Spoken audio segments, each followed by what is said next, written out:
Simple ടിപ്സിൻ്റെ പുതിയൊരു വീഡിയോയിലേക്ക് എല്ലാവർക്കും സ്വാഗതം. ഞാനിന്നിവിടെ വന്നിട്ടുള്ളത് നല്ല വെറൈറ്റി ആയിട്ടുള്ള ഒരു അടിപൊളി റെസിപ്പിയാണ്. നല്ല ഈസി ആയിട്ട് നമുക്ക് തയ്യാറാക്കിയെടുക്കാനും പറ്റും. നമുക്കിത് ബ്രേക്ക്ഫാസ്റ്റ് ആയിട്ടോ ഡിന്നറായിട്ടോ അല്ലെങ്കിൽ സ്നാക്സ് ആയിട്ടോ ഒക്കെ കഴിക്കാൻ പറ്റിയിട്ടുള്ള നല്ലൊരു റെസിപ്പിയാണിത്. അപ്പോൾ നമ്മുടെ വീട്ടിൽ എപ്പോഴും ഉള്ള വളരെ കുറഞ്ഞ ഇൻഗ്രീഡിയൻസ് മാത്രം മതി ഇത് ഉണ്ടാക്കിയെടുക്കാൻ വേണ്ടിയിട്ട്. അപ്പോൾ ഇതെങ്ങനെയാണ് തയ്യാറാക്കിയെടുക്കുന്നത് നമുക്ക് നോക്കാം. അപ്പോൾ ഇത് ഉണ്ടാക്കിയെടുക്കുന്നതിന് വേണ്ടിയിട്ട് ഞാനിവിടെ എടുത്തിട്ടുള്ളത് അത്യാവശ്യം വലിപ്പമുള്ള 2 ഏത്തപ്പഴമാണ് കേട്ടോ. അപ്പോൾ ഏത്തപ്പഴം ഇതേപോലെ ചെറുതായിട്ട് കട്ട് ചെയ്തെടുത്തിട്ടുണ്ട്. ഇനി നമുക്കിതൊന്ന് കുക്ക് ചെയ്തെടുക്കണം, ഒന്ന് വാട്ടിയെടുക്കണം. അപ്പോൾ അതിന് വേണ്ടിയിട്ട് ഞാനിവിടെ ഒരു പാനിലേക്ക് 2 സ്പൂൺ അളവിൽ നെയ്യ് എടുത്തിട്ടുണ്ട് കേട്ടോ. അപ്പോൾ നെയ്യ് നമുക്ക് കുറച്ച് കൂടുതൽ തന്നെ വേണം. നന്നായിട്ട് ഈ ഒരു പഴം വാട്ടിയെടുക്കാൻ ആവശ്യമുള്ള നെയ്യ് എടുക്കാം. നെയ്യ് നന്നായിട്ട് ചൂടായിട്ട് വരുന്ന സമയത്ത് നമുക്കിതിലേക്ക് ഈ ഒരു ഏത്തപ്പഴം കംപ്ലീറ്റ് ഇട്ട് കൊടുക്കാം. എന്നിട്ട് നന്നായിട്ട് നമുക്കിതൊന്ന് വാട്ടിയെടുക്കണം. നല്ലൊരു മഞ്ഞ കളറായി കിട്ടുന്നത് വരെ നന്നായിട്ടൊന്ന് വാട്ടിയെടുക്കണം. നമുക്കിത് ഉടച്ചെടുക്കാനുണ്ട്. അപ്പം നല്ല രീതിയിൽ ഉടഞ്ഞ് കിട്ടാൻ പാകത്തിന് നന്നായിട്ടൊന്ന് വഴറ്റിയെടുക്കാം കേട്ടോ. പിന്നെ ഞാൻ ഏകദേശം ഒരു 2-2.5 മിനിറ്റോളം നന്നായിട്ടൊന്ന് വഴറ്റിയെടുത്തിട്ടുണ്ട്. ലോ ടു മീഡിയം ഫ്ലെയിമിൽ വെച്ചിട്ടാണ് വഴറ്റിയെടുത്തിട്ടുള്ളത്. ഇതേപോലെ വഴറ്റിയെടുത്തതിന് ശേഷം ഞാൻ ഇതിലേക്ക് ചേർത്ത് കൊടുത്തിട്ടുള്ളത് 3 ടേബിൾ സ്പൂൺ അളവിൽ പഞ്ചസാരയാണ്. പഞ്ചസാര ചേർത്ത് കൊടുത്തതിന് ശേഷം നന്നായിട്ട് ഈ പഴമായിട്ട് നല്ല രീതിയിൽ ഒന്ന് മിക്സ് ചെയ്ത് കൊടുക്കാം. ഈ ഒരു പഴം നല്ല രീതിയിൽ വാടി കിട്ടണം. നമുക്ക് ഇതേപോലെ ഉടക്കുന്ന സമയത്ത് പഴം നന്നായിട്ട് ഉടഞ്ഞു കിട്ടുന്ന രീതിയിൽ വേണം നമ്മളിത് കുക്ക് ചെയ്തെടുക്കാനായിട്ട്. ഈ ഒരു പരുവത്തിൽ റെഡി ആയി കഴിഞ്ഞാൽ നമുക്കിതിലേക്ക് ഒരു 1/2 കപ്പ് അളവിൽ പാൽ ഒഴിച്ചു കൊടുക്കാം കേട്ടോ. വെള്ളം ചേർക്കാത്ത പാലാണ് ഞാനിവിടെ ചേർത്ത് കൊടുത്തിട്ടുള്ളത്. പാലും കൂടെ ചേർത്ത് കൊടുത്തതിന് ശേഷം ഫുൾ ഫ്ലെയിമിൽ ഇട്ടിട്ട് നമുക്കൊരു 1/2 മിനിറ്റ് നേരത്തേക്ക് ഇതൊന്ന് കുക്ക് ചെയ്തെടുക്കാം. ഒരു 1/2 മിനിറ്റ് നേരം മാത്രം ഒന്ന് കുക്ക് ചെയ്തെടുത്താൽ മതി. ഇതേപോലെ നന്നായിട്ട് തിളച്ച് കിട്ടിക്കഴിഞ്ഞാൽ നമുക്കിത് നല്ല രീതിയിലൊന്ന് ഉടച്ചു കൊടുക്കണം. ഒരു മാഷർ ഉണ്ടെങ്കിൽ മാഷർ വെച്ചിട്ട് ഉടച്ചു കൊടുക്കുന്നതായിരിക്കും ഏറ്റവും നല്ലത്. നമുക്ക് അത്യാവശ്യം ചെറിയ ചെറിയ കട്ടകളൊന്നും കുഴപ്പമില്ല, എന്നാലും ഒരുവിധം നല്ല രീതിയിൽ തന്നെ വേണം ഈ ഒരു പഴം ഇതേപോലെ ഉടച്ചെടുക്കാനായിട്ട്. ഈ ഒരു സമയത്ത് ഞാനിത് ലോ ഫ്ലെയിമിലാക്കിയിട്ടുണ്ട്. ലോ ഫ്ലെയിമിൽ വെച്ചിട്ട് വേണം നമ്മളിത് നന്നായിട്ടൊന്ന് ഉടച്ചെടുക്കാൻ വേണ്ടിയിട്ട് കേട്ടോ.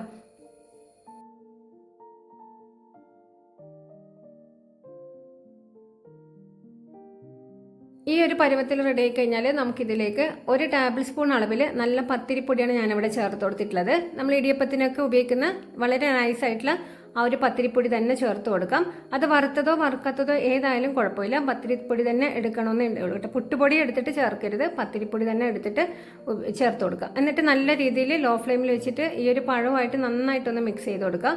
ഈ ഒരു സമയത്ത് ഞാനിവിടെ ഒരു നുള്ള അളവിൽ ഉപ്പുകൂടെ ചേർത്ത് കൊടുത്തിട്ടുണ്ട്. ഇതിൻ്റെ ഒപ്പം നിങ്ങൾക്ക് ഒരു 1/2 ടേബിൾ സ്പൂൺ അളവിൽ ഏലക്കാപ്പൊടിയൊക്കെ ചേർത്ത് കൊടുക്കാം. എൻ്റെ കയ്യിൽ ഏലക്ക പൊടിച്ചത് ഇല്ലായിരുന്നു, കഴിഞ്ഞ് പോയിട്ടുണ്ടായിരുന്നു കേട്ടോ. അപ്പോൾ ഈ ഒരു സമയത്ത് എനിക്ക് പൊടിച്ച് ചേർത്ത് കൊടുക്കാൻ പറ്റില്ല, അപ്പോഴേക്ക് നല്ല ഡ്രൈ ആയി പോകും. അതുകൊണ്ട് ഞാൻ അത് സ്കിപ്പ് ചെയ്തിട്ടുണ്ട്. നിങ്ങളുടെ കയ്യിൽ ഉണ്ടെങ്കിൽ എന്തായാലും ഏലക്കാപ്പൊടി കൂടെ ചേർത്ത് കൊടുത്തിട്ട് റെഡിയാക്കി എടുക്കാം. അപ്പോൾ ഇത് ഈ ഒരു പരുവത്തിൽ ഞാൻ റെഡിയാക്കി എടുത്തിട്ടുണ്ട്. ഒരുപാട് അങ്ങ് ഡ്രൈ ആയി പോകാനും പാടില്ല, എന്നാൽ ഒത്തിരി അങ്ങ് ലൂസായി പോകാനും പാടില്ല.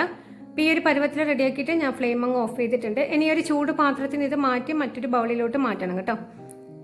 ഇനി ഞാനിവിടെ എടുത്തിട്ടുള്ളത് മറ്റൊരു ബൗളിലേക്ക് ഒരു 250 ml മെഷറിംഗ് കപ്പിനകത്ത് 1 കപ്പ് അളവിൽ പത്തിരിപ്പൊടി തന്നെയാണ് എടുത്തിട്ടുള്ളത്. ഇതിലേക്ക് ഒരു നുള്ള അളവിൽ ഉപ്പ് ചേർത്ത് കൊടുത്തിട്ടുണ്ട്. അതേപോലെ തന്നെ 1 ടേബിൾ സ്പൂൺ അളവിൽ പഞ്ചസാര കൂടെ ചേർത്ത് കൊടുത്തിട്ടുണ്ട്. പഞ്ചസാരയുടെ അളവ് നിങ്ങളുടെ ടേസ്റ്റിനനുസരിച്ചിട്ട് അതിൽ കൂട്ടുകയോ കുറയ്ക്കുകയോ ചെയ്യാം. മധുരം ഒരുപാട് ഇഷ്ടമാണെന്നുണ്ടെങ്കിൽ കുറച്ചുകൂടെ പഞ്ചസാര ചേർത്ത് കൊടുക്കാം കേട്ടോ. ഇനി ഞാൻ ഇതിലേക്ക് 2 ടേബിൾ സ്പൂൺ അളവിൽ നെയ്യാണ് ചേർത്ത് കൊടുത്തിട്ടുള്ളത്. നെയ്യ് നിർബന്ധമായിട്ടും ചേർത്ത് കൊടുക്കുക. നെയ്യ് ചേർത്ത് കൊടുക്കുമ്പോഴാണ് നമുക്ക് ഈ ഒരു അപ്പത്തിന് നല്ലൊരു മണവും നല്ലൊരു രുചിയൊക്കെ കിട്ടുന്നത്. നെയ്യ് കൂടെ ചേർത്ത് കൊടുത്തിട്ട് നന്നായിട്ടൊന്ന് മിക്സ് ചെയ്ത് കൊടുത്തിട്ടുണ്ട്. ഇനി നമുക്കിത് നല്ല രീതിയിലൊന്ന് കുഴച്ചെടുക്കണം. അപ്പോൾ അതിന് വേണ്ടിയിട്ട് ഞാനിവിടെ വെള്ളം യൂസ് ചെയ്തിട്ടില്ല, പാലും വെള്ളമാണ് ഉപയോഗിച്ചിരിക്കുന്നത് കേട്ടോ. പാലും വെള്ളത്തിൽ വേണം നമ്മളിത് കുഴച്ചെടുക്കാനായിട്ട്. നല്ല ചൂട് പാലും വെള്ളം ഉപയോഗിച്ചിട്ടാണ് കുഴച്ചെടുത്തേക്കുന്നത്. അപ്പോൾ കുഴച്ചെടുക്കുന്ന സമയത്ത് നമ്മൾ ഈ ഒരു ഒറോട്ടിക്കൊക്കെ തയ്യാറാക്കുന്ന ആ ഒരു മാവിൻ്റെ രീതിയിൽ വേണം നമ്മളിത് ചെയ്തെടുക്കാൻ വേണ്ടിയിട്ട്. അപ്പോൾ പെട്ടെന്ന് നമുക്കതൊന്ന് റെഡിയാക്കി എടുക്കാം. അപ്പോൾ എൻ്റെ ചാനൽ ഇതുവരെ സബ്സ്ക്രൈബ് ചെയ്യാതെ വീഡിയോ കാണുന്ന കൂട്ടുകാരുണ്ടെങ്കിൽ പ്ലീസ് എൻ്റെ ചാനലൊന്ന് സബ്സ്ക്രൈബ് ചെയ്ത് സപ്പോർട്ട് ചെയ്യാമോ? വീഡിയോ ഇഷ്ടപ്പെട്ടാൽ നിങ്ങളുടെ ഫാമിലിയിലും ഫ്രണ്ട്സിനൊക്കെ ഒന്ന് ഷെയർ ചെയ്ത് കൊടുക്കാനായിട്ട് മറക്കരുത് കേട്ടോ.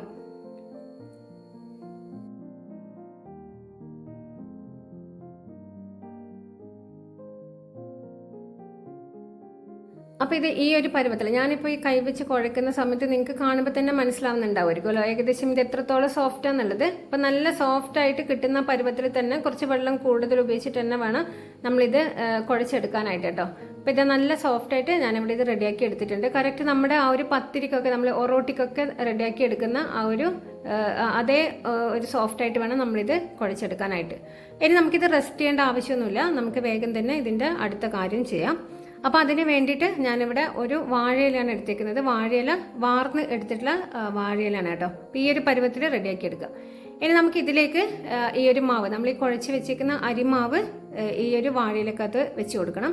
അപ്പോൾ ഈ വാഴയിലയിൽ നമ്മൾ ഈ ഒരു അരിമാവ് വെക്കുന്നതിന് മുന്നേ തന്നെ നമ്മൾ കുറച്ച് നെയ്യ് ഒന്ന് അപ്ലൈ ചെയ്യണമായിരുന്നു. ഞാനത് വിട്ടുപോയിട്ടുള്ളതാണ് കേട്ടോ. ഈ ഒരു മാവ് ഇതേപോലെ പരത്തി എടുക്കുന്ന സമയത്താണ് ഞാൻ നെയ്യ് അപ്ലൈ ചെയ്യാത്ത കാര്യം ഓർത്തത്.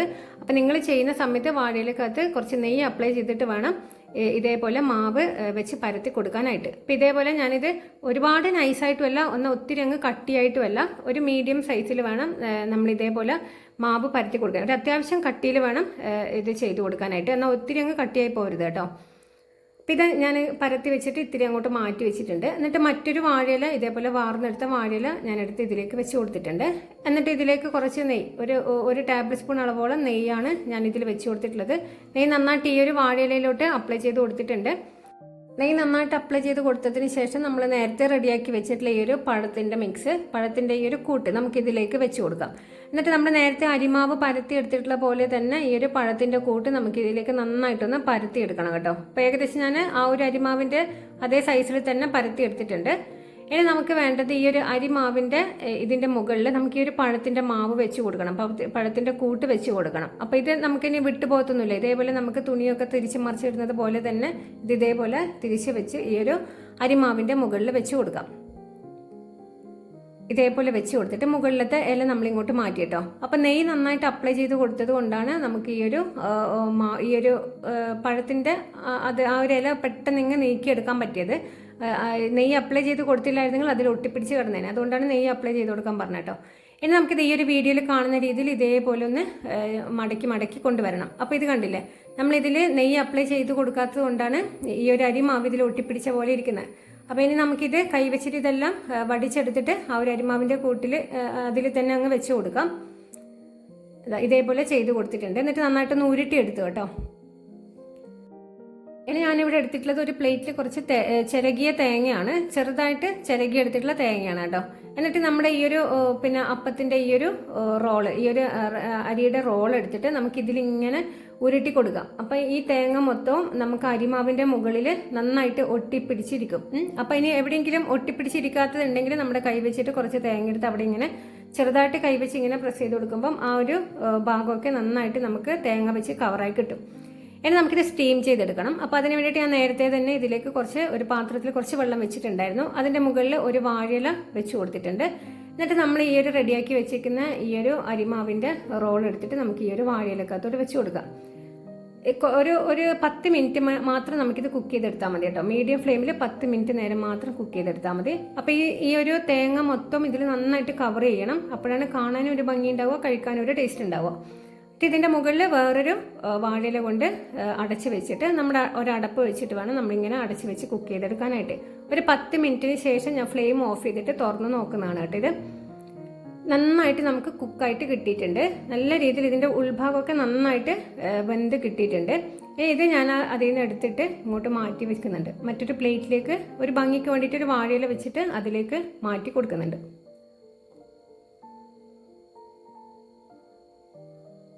ഇതിപ്പോൾ കട്ട് ചെയ്യുമ്പോൾ നമുക്ക് കാണാം കേട്ടോ. ഇപ്പോൾ കുട്ടികൾ കാണുന്നുണ്ടെങ്കിലും മുതിർന്നവർക്കൊക്കെ നല്ലതായിട്ട് ഇഷ്ടപ്പെടുന്ന ഒരു അടിപൊളി റെസിപ്പി തന്നെയാണ് കേട്ടോ ഇത്. അപ്പോൾ എല്ലാവരും ഒന്ന് ട്രൈ ചെയ്ത് നോക്കണം കേട്ടോ. ഇതേപോലെ ഈ ഒരു പരുവത്തിൽ നമുക്ക് റെഡിയായി കിട്ടും. അപ്പോൾ ഇതിങ്ങനെ നമുക്ക് കട്ട് ചെയ്തിട്ട് സെർവ് ചെയ്യാം. അപ്പോൾ ഗസ്റ്റൊക്കെ വരുന്ന സമയത്തൊക്കെ നമുക്കൊരു വെറൈറ്റിക്ക് വേണ്ടിയിട്ട് ഇതേപോലെ ചെയ്തെടുക്കാം. അപ്പോൾ പഴമൊക്കെ കഴിക്കാത്ത കുട്ടികളുണ്ടെങ്കിൽ അവർക്ക് ഇതേപോലെ ചെയ്ത് കൊടുത്തു കഴിഞ്ഞാൽ അവർ നല്ല ഇഷ്ടത്തോടെ തന്നെ കഴിച്ചോളും കേട്ടോ. എന്താണെന്ന് വെച്ചാൽ നമ്മുടെ നെയ്യും പഴവും പാലും ഒക്കെ ചേർന്നിട്ടുള്ള നല്ലൊരു ടേസ്റ്റ് ആയിട്ടുള്ള റെസിപ്പിയാണ്. അപ്പോൾ നിങ്ങൾക്ക് ഇതിലേക്ക് വേണമെന്നുണ്ടെങ്കിൽ കുറച്ച് കാഷ്യൂ ഒക്കെ കുറച്ച് പൊടിച്ചിട്ട് കഴിഞ്ഞാൽ കുറച്ചുകൂടെ ടേസ്റ്റ് ആയിരിക്കും.